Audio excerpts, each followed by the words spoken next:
বৃষ্টি আমার অনেক ভালো লাগে, তবে চাঁদ রাতে বৃষ্টি একদম বেমানান। জুমার নামাজ পড়ে হুজুর বাসায় চলে আসছে, কিন্তু টুপি হারাইয়া আসছে। এখন কিছুক্ষণের জন্য নিজেকে সিআইডি বানাইয়া নামলাম টুপির সন্ধানে। টুপির মিশন কমপ্লিট করে চলে আসলাম বাসায়। দেখতেছি এখানে আমার দুই আম্মাজান আবার ইফতার করতেছে। একজন আপেল খেয়ে ইফতার করতেছে আর একজন বাটি নিয়ে বসে আছে, কখন থেকে ইফতারি দেওয়া হবে। হঠাৎ মিষ্টি একটা বাতাসের সাথে বৃষ্টি শুরু হয়ে গেল।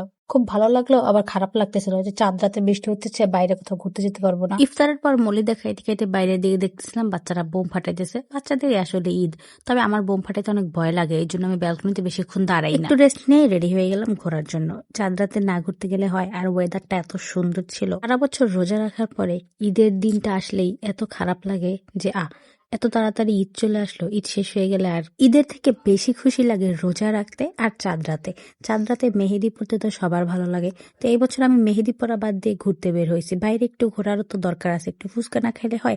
1 মাস হয়ে গেছে আমরা ফুচকা খাই না। ভিলেজের এই দই ফুচকাটা অনেক মজা। লাস্ট টাইম আমি দই ফুচকা খাইছিলাম ঢাকায়, ঠিক ওইরকম একটা ফ্লেভার পাইলাম এই দই ফুচকাটার মধ্যে, অনেক মজা ছিল। তোমরা যারা বরিশাল আছো অবশ্যই চাই একবার ট্রাই করতে পারো। আমি ফুচকা খাইতে খাইতে আজকে এই পর্যন্ত বিদায় নিতেছি। ভালো থাকো, সুস্থ থাকো, আর কার চাঁদ রাত কিরকম কাটছে অবশ্যই কমেন্ট করে জানাও। আল্লাহ হাফেজ।